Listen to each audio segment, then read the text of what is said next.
नमस्कार दोस्तों, दीपक कुशवाहा आशु लिपिक चैनल पर आप सभी का स्वागत है। और आज के इस वीडियो में बात करूंगा इलाहाबाद उच्च न्यायालय की भर्ती परीक्षा समीक्षा और सहायक समीक्षा अधिकारी को लेकर के कल जो हम लोगों ने याचिका दायर की हुई है उसी के संबंध में, मतलब कि हम लोग की याचिका दाखिल हो गई। ठीक, तो उसी के बारे में सारी चीजें बताऊंगा, तो वीडियो को पूरी अंत तक जरूर देखिएगा क्योंकि आज मैं आप लोगों को बहुत सी नई नई चीजें बताऊंगा। ठीक है ना? तो वीडियो को पूरी देखिए, और जिन लोगों ने अभी तक चैनल को सब्सक्राइब नहीं किया है तो पहले ऐसे लोग चैनल को सब्सक्राइब जरूर कर लें, कहीं से ज़्यादा जरूरी है। अच्छा, एक बात और, जिन लोगों ने पैसे दिए थे, कहने मतलब जो याची बने हुए थे, उन सभी को एक अलग ग्रुप में रखा गया है, प्राइवेसी लगी हुई है। उसमें कोई बाहरी आदमी पर नहीं मार सकता है। ठीक है ना? कोई इसमें बाहरी आदमी नहीं घुस सकता। अच्छा, जब तक कि वहां के लोग खुद ना बातें कहीं शेयर करें, वो एक अलग बात है। ठीक है? तो कोई बाहरी उसमें नहीं आ पा रहा है, तो लोग बड़ा परेशान है कि आखिर चल क्या रहा है। तमाम तरीके की बातें कर रहे हैं, पैसा लेके भाग गया है आदमी, ऐसा है वैसा है। तो उलूल जुलूल, मतलब जब आदमी परेशान हो जाता है ना तो यही सब बकता है, क्योंकि वो अब वो जान रहा है कि यार क्या कैसी हलचल, क्योंकि जब आदमी परेशान करेगा फिर सोचेगा अच्छा कुछ जवाब दे, वो कुछ जवाब दे। तो हम लोग बिल्कुल शांति से अपना काम कर रहे हैं, बाकी कौन क्या कर रहा है उससे कोई मतलब नहीं रखना है। हाँ, याचिकाकर्ता सभी एक अलग ग्रुप में है, केवल उन्हीं तक उन्हीं लोगों से हर दिन बातचीत होती है, बाकी बाहरी लोग नहीं उसमें आ पा रहे, तो उन लोग बड़ा परेशान है। तो इसके लिए आप लोग बेवजह परेशान मत होइए।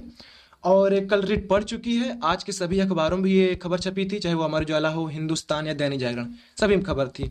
अब ये भी नहीं है कि हम कल गए, कोई हलवा हुआ कि हम जाके सूजी दे दिए, हमें पका के दे दें या फिर ये लो भैया खाओ। रिट पड़ी है तो कुछ समय लगेगा, रिट संख्या भी दी जाएगी और वेबसाइट पर सारी चीज़ दिखाएगी, तारीख वगैरह हम लोग को कौन सी मिली हुई है। ठीक है? तो कुछ इंतजार करिए, आपको मैं वो बता दूंगा। तो ये चीज़ हो गया। तो अब देखिए आज के अखबार में खबर क्या छपी है, बाकी और भी आपको मैं कई सारी चीज़ आज बताऊंगा। ठीक है ना? तो देखिए यह है कि आरओ यारो भर्ती परीक्षा परिणाम को कोर्ट में चुनौती।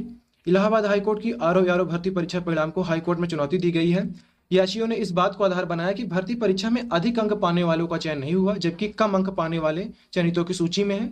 याचियों ने घोषित परिणाम गलत बताया है। दीपक कुशवाहा व अन्य की ओर से बुधवार को दाखिल याचिका में कहा गया है कि भर्ती प्रक्रिया में गड़बड़ी हुई है, जो कि जांच का एक विषय है। अभ्यर्थियों का आरोप है कि अधिक अंक पाने पर भी किस आधार पर अभ्यर्थियों को बाहर कर दिया गया। समय समय पर अभ्यर्थियों की ओर से इसके खिलाफ आवाज भी उठाई गई, परंतु उन्हें हर बार निराशा ही हाथ लगी। कहने मतलब कि आप लोगों ने जो ट्विटर वगैरह किया, ट्वीट वगैरह किया, मेल वगैरह किया हर जगह, तो उसका कोई हम लोग को मतलब कि सकारात्मक कहीं से कोई मतलब जवाब नहीं मिला, तो उसकी बात थी। ये देखिए हिंदुस्तान अखबार है, अभी वो हमारी जो अलग खबर थी हिंदुस्तान में है कि परीक्षा में अनियमितता के आरोप में याचिका दाखिल। इलाहाबाद उच्च न्यायालय में याचिका दाखिल कर उच्च न्यायालय की समीक्षा अधिकारी एवं सहायक समीक्षा अधिकारी भर्ती परीक्षा में अनियमितता का आरोप लगाया गया है। दीपक कुमार, राहुल सिंह एवं अमित सिंह व अन्य की ओर से दाखिल याचिका में भर्ती प्रक्रिया पर अविलंब रोक लगाकर, अविलंब का मतलब कि तत्काल प्रभाव से इस पर रोक लगाना, रोक का मतलब कि स्टे, ठीक है ना, उस चीज का जिक्र किया गया है। रोक लगाकर अनियमितताओं की जांच हो और नए सिरे से परीक्षा कराने की मांग की गई है।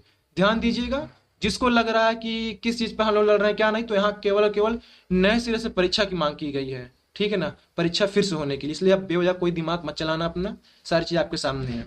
कुछ लोग आगे क्या ये कह रहे हैं कि जैसे कि ये जगह अखबार में देखिए लिखा है कि आ, देखिए लिखा है कि यह भी कहा गया है कि परीक्षा परिणाम जारी होने पर कई अभ्यर्थियों का एनटीए स्कोर नहीं जारी किया गया है। साथ ही जिन अभ्यर्थियों के रॉ मार्क ज्यादा हैं उन्हें फेल कर दिया गया है, जिनके कम है उन्हें पास कर दिया गया है। उदाहरण के लिए एक अभ्यर्थी के 212 अंक हैं लेकिन वह फेल है, जबकि एक अभ्यर्थी के 205 अंक हैं वह पास है। याचिका में यह भी कहा गया कि एनटीए ने किसी दूसरी परीक्षा से कंपनी से परीक्षा कराई, जिससे परीक्षा परिणाम में भारी अनियमितता हुई है। तो इन सब चीजों की जांच हो। ठीक है ना? तो ये जो अंक वाला चीज उनको दिया गया है कि 212 वाला 215 वाला पास है, उससे कम मतलब कि फेल है, कम वाला पास है, तो ये उनको एक उदाहरण दिया गया। उन्होंने पूछा कि किस हिसाब से कर रहे हो, हमको दिखाओ, तो उनको दिया गया है। तो ये चीज वो लिखी हुई है। अब कुछ लोग इसी को वो बना लिए मुद्दा कि दीपक कुशवाहा संशोधित परीक्षा परिणाम चाह रहा है, मतलब कि नई परीक्षा ना हो नए सिरे से, बस ये संशोधन हो जाए परिणाम में। तो आप लोग मुझसे ज्यादा बुद्धिमान लोग, अब ये बताइए किस आधार पर संशोधित परीक्षा परिणाम जारी करेंगे, जरा समझिएगा। 400 लोग चयनित हैं, कहिए हाँ, ठीक है ना? अब क्या जितने लोगों ने केस किया है, जो याची बने हैं, अच्छा चलो ठीक है, मान लो 400 लोगों ने 400 लोग याचिकर्ता भी हैं, 400 लोगों ने केस कर दिया है, तो उन 400 को हटा देते हैं, हम 400 को रख लेंगे। अब कल को जो लोग केस नहीं किए हैं, जो याची में नहीं शामिल हैं, तो ये लोग कहाँ जाएंगे फिर? कल को यही लोग केस करेंगे, साहब ऐसा है तो फिर हमको भी रखिए। तो हम लोग को भी 400 को हटाएं, अब उन 400 को रखें, तो मतलब यही 400 को रखो हटाओ रखो हटाओ, यही चलता रहेगा। तो ये चीज नहीं होना है। इसमें केवल एक ही चीज बन रहा है, या तो न्यायालय सिरे से खारिज कर दे कि हटाओ, कुछ नहीं इसमें दम, इस सब चीजों को हटाओ, बेवजह परेशान हो। ठीक है ना? या तो सीधे सीधे ये कहा हटा दे, या आपकी परीक्षा पूरी परीक्षा फिर से केवल यही चीज एक चीज समझ में आ रही है। अब इसमें यह चीज है कि जो चयनित हैं अब वो ज्यादा अब देखना वो बहुत गरियाएंगे इस चीज को लेकर के। तो जो खुद से ईमानदारी से पास है उनको परेशान होने की जरूरत ही नहीं है, ठीक है ना। सीधी सी बात है, न्यायालय भी किसी के साथ अन्याय नहीं करेगा, गलत नहीं करेगा। आप लोगों ने कितना ट्वीट किया, क्या क्या किया, देखिए अभी तक इस पर कुछ हलचल नहीं हुई। लेकिन हाँ ये हुआ कि नियुक्ति पत्र जो जारी होता है वो भी अभी जारी नहीं हुआ है। इसका मतलब कुछ चल जरूर रहा है अंदर, ठीक है ना। बाकी वो अलग बात है क्या होता है। तो जो 400 लोग चयनित हैं उनके साथ भी गलत नहीं होगा। हाँ 2 4 6 8 10 जो अपवाद हैं, समझ रहे हैं मैं जो कह रहा हूँ ना, कि टॉपर वगैरह हैं, कई जगह पकड़े उकड़े भी गए हैं, तो एक अलग चीज है, वो एक अलग विषय है, ठीक है ना। 10 12 20 लोग को हटा दो, बाकी लोग तो ईमानदारी से हुए हैं यार, बाकी लोग तो अपने से हुए होंगे। तो क्या मतलब कि वो भी इसी लपेटे में आ जाए, मतलब वो बाहर हो जाए और इधर 400 लोग अंदर चले। वो 400 को हटा दो, इन 400 को रख लो, फिर इन 400 को हटाओ, फिर दूसरे 400 को रखो, क्योंकि फिर जो बाकी लोग केस नहीं कर पाए वो तो इसी उम्मीद में ना कि जो फैसला आएगा सबके लिए आएगा। और हाँ, एनटीए की वेबसाइट अंडर मेंटेनेंस दिखा रही है इतने समय, कल रात से ही। अब भगवान जाने वो कौन सा मेंटेनेंस कर रहे हैं वही बता सकते हैं। लेकिन परीक्षा परिणाम आपका न्यायालय की साइट पर है, वहां पर है। हाँ स्कोर कार्ड अब नहीं दिखा रहा है, आप लॉगिन करके देख लीजिएगा, वो नहीं दिखा रहे हैं, वहां लिखा है कि अंडर मेंटेनेंस। तो उसके लिए भी ज्यादा परेशान होने की जरूरत नहीं है, वो कुछ भी कर सकते हैं भैया, उनके पास सारी चीजें हैं। जो इंसान रात को उत्तर कुंजी दे के सुबह हटा ले, फिर देख हटा ले, तो कुछ भी कर सकता है। तो उसके लिए उतना ज्यादा परेशान होने की जरूरत नहीं है। उत्तर कुंजी के लिए भी इतना बवाल हुआ था, आप लोगों से एक एक प्रश्न पर 500 रुपया लिया गया था, वो कहता कोई हिसाब नहीं है। तो एनटीए कुछ भी कर सकता है, वो केंद्र सरकार की मतलब संस्था है, ठीक है ना, तो कुछ भी कर सकते हैं। तो उसके लिए मत परेशान हो कि वेबसाइट पे कुछ नहीं दिखा रहा तो मतलब फिर से रिजल्ट आ रहा है क्या। केस चल रहा है, जो न्यायालय फैसला देगा वही होना है। तो हम लोग अपने से ये नहीं कह सकते हैं रीटाइपिंग होगी, री एग्जाम होगा, रिवाइज रिजल्ट आएगा, कुछ भी नहीं कह सकते हैं। वकील साहब लोगों ने केस लिया है, कुछ समझ के लिया होगा, क्योंकि एनटीए को केवल उसके विज्ञापन में घेरा जा सकता है, बाहरी चीजों पे नहीं। अब देखिए आपको मैं एक चीज दिखा रहा हूं, ये एक लड़का है, देखिए टाइपिंग में इसके 49.900 अंक हैं, ठीक है ना। समझिएगा गौर से, जो बहुत तेज दिमाग के होंगे उनके लिए कह रहा हूँ, बाकी क्योंकि अब हमारे जैसे कम लोग हैं तो शायद कम ही समझ में आए। तो देखिए ये टाइपिंग में 49 अंक पाया है, ये बाहर है, इसका एनटीए स्कोर नहीं जारी किया गया है। लेकिन एक ये दूसरा लड़का है, इसका टाइपिंग में 44.7000 अंक है, इसका एनटीए स्कोर जारी है और सहायक समीक्षा अधिकारी के पद पर चयनित है। अब आप मुझे ये बताइए, सभी समझदार लोग कमेंट करके बताना, 49 वाले की स्पीड थी तभी तो 49 पाया है ना, वो बेहतर है तभी तो 49 पाया। अब ये 44 लाख अब सिलेक्शन पा रहा है, वो 49 लाख नहीं पा रहा है। कौन जवाबदेही है इसकी, बताइए। ये अनियमितता नहीं तो क्या चीज है। इस लड़के का जो 49 अंक लाया, इसका पूरा पूर्णांक बन रहा है 223 ये, और उसका पूरा पूर्णांक बन रहा है उसका बन रहा है 228। मतलब 223 वाला चयनित है भैया, टाइपिंग में 44 भी ला करके, लेकिन 228 वाला टाइपिंग में 49 लाकर भी बाहर है। बताइए क्या जवाब देंगे आप लोग। कुछ लोग कह रहे हैं कि एनटीए ने अपने विज्ञापन में सारी चीजें दिया हुआ है, लोग पढ़ना नहीं आ रहा है, ऐसा वैसा है। तो लोग इसका जवाब दे दो हमें कोई। आप लोगों ने विज्ञापन पढ़ा ही होगा, 70 पन्ने 75 का विज्ञापन, आप लोग बहुत समझदार है, तो कमेंट में जवाब जरूर दीजिएगा कि एनटीए ने विज्ञापन में सब कुछ दिया है, तो इसका मतलब समझा दे। ये 49 टाइपिंग में लाया फिर भी फेल है, टोटल 228 है, और इधर वाला 44 लाकर भी पास है, टोटल 223। मतलब कम वाला पा रहा है नौकरी, ज्यादा वाला बाहर है, मतलब कोनो इज्जत ही नहीं ज्यादा वाले की। तो अब आप खुद समझदार, आप खुद ही समझिए, आप किसी को भी वीडियो दिखाइए, आप हर जगह इसको शेयर करिए कि हाँ बताओ भैया किस आधार पर ये चीज हो गई। तो यही सब तो खामियां हैं जिसको मुद्दा बनाया गया है। दूसरी बात, अब विज्ञापन में आपको नहीं दिखाऊंगा क्योंकि फोटो लगाने में बड़ा देर हो जाता है। तो विज्ञापन में एक जगह ये शर्त लिखी हुई है कि टाइपिंग में निगेटिव मार्किंग नहीं होगी, साफ साफ लाल से लिखे हैं, लाल स्याही से लिखी हुई है वो चीज कि टाइपिंग में निगेटिव मार्किंग नहीं होगी। लेकिन अगले ही पल वो बता रहे हैं, अगले ही पेज में, कि अगर आप कोई शब्द छोड़ते हैं या आप कुछ गलत टाइप करते हैं तो हम नंबर काटेंगे। समझिएगा, दिमाग को ठंडे रख के तब आप समझिएगा। दो चीजें वो विज्ञापन में लिखे हैं, एक तरफ की निगेटिव मार्किंग नहीं होगी टाइपिंग में, और दूसरी तरफ नंबर काटने की बात साफ साफ लिखी हुई है। अब तीसरी बात समझिए, विज्ञापन में यह लिखा है कि आपको सबमिट नहीं करना है खुद से पेपर, वो ऑटो सबमिट हो जाएगा परीक्षा आपकी, चाहे वो लिखित परीक्षा की बात कर रहे हो या फिर कंप्यूटर टाइपिंग की, क्योंकि विज्ञापन एक ही है, टाइपिंग का अलग से नहीं जारी हुआ है, एक ही में सारी चीजें हैं, ठीक है। अब आप गौर करिए, जब आप परीक्षा दे रहे होंगे तो 15 मिनट पहले सबमिट बटन एक्टिव हो गई थी, तो जो चाहते थे वो अपना सबमिट कर सकते हैं। ठीक है ना। वही चीज अब कहा जा रहा है कि कुछ लड़के ऐसे हैं जो टाइपिंग जिनकी पहले हो गई है 15 मिनट में, 12 मिनट में कर ली, 17 मिनट में कर लिए और उन्होंने सबमिट कर दिया, वो पास हैं। लेकिन जो पूरे समय 20 मिनट तक टाइपिंग किए हैं वो फेल हैं। लेकिन ये भी चीज आई है निकल करके कि जिन्होंने पहले भी सबमिट किया है वो भी फेल हैं। कहने का मतलब कि सारा झोल है इनके पे कि अगर आप पहले भी टाइपिंग कर दे रहे हैं तो भी फेल हो, पहले टाइपिंग कर रहे हो तो पास हो। अगर आप टाइपिंग में फेल हो तो आपका एनटीए स्कोर जारी हुआ है, अगर आप टाइपिंग में फेल हो तो आपका एनटीए स्कोर नहीं भी जारी हुआ है। फेल वाले का भी एनटीए स्कोर है और कुछ फेल वालों का नहीं भी है, तो दो चीजें चल रही हैं। मतलब तो ये दुनिया की 8वां अजूबा ऐसी परीक्षा है। एक सबसे खास बात कि टाइपिंग आपकी परसेंटेज में चली थी, जिन्होंने 100% टाइप की वह फेल हैं। ताजुब की बात है। और 100 क्या 100 से ज्यादा गई है परसेंटेज आपकी, 100.70, 100.75। ताज्जुब की बात है। तो कई सारी खामियां हैं इसमें। लोग परेशान है, क्या करें क्या ना करें, तब जाके हम लोग आज न्यायालय की शरण में गए हुए हैं। तो सोचने वाली बात है। बाकी जो सिलेक्टेड लोग हैं वो लोग परेशान है कि लोग केस कर रहे हैं, होना कुछ नहीं है, विज्ञापन में सारी चीजें लिखी हुई है। तो ठीक है ना हो कुछ, उन्होंने फॉर्म के लिए पैसा लगाया था, हजार हजार लगाया था। 800 को शायद फॉर्म था, किसी ने 3 3 भरा, R O A R O APSC C A चारों के लिए भरा है।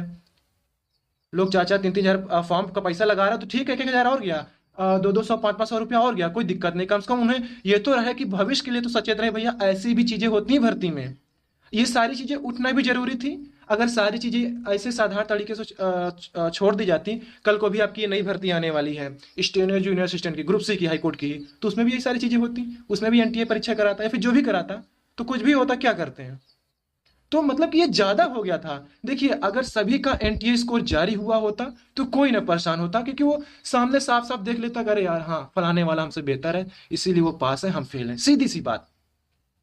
हमारे वकील राधाकांत ओझा साहब हैं, खरे साहब की तरफ से भी रिट डाली गई है, और भी तमाम वकील लोग हैं। तो एक दो सुनवाई सबकी अलग अलग होगी, फिर आगे चल के सभी को एक ही में मर्ज कर दिया जाएगा, सभी एक ही में मिल जाएंगे, जो फैसला आएगा सभी का एक ही करके आएगा। 400 लोग हटाकर हमें 400 लोग को रखेंगे तो बाकी लोग कहाँ जाएंगे, फिर उनके साथ भी तो अन्याय हुआ। तो ये फैसला आएगा, सामूहिक आएगा, सबके लिए आएगा।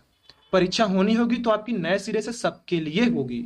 बाकी न्यायालय पर छोड़िए आपकी वो क्या फैसला दे रहा है। हम आप दिन रात ग्रुप में ये लड़ते भिड़ते रहते हैं, सारी ये चीजें छोड़ करके।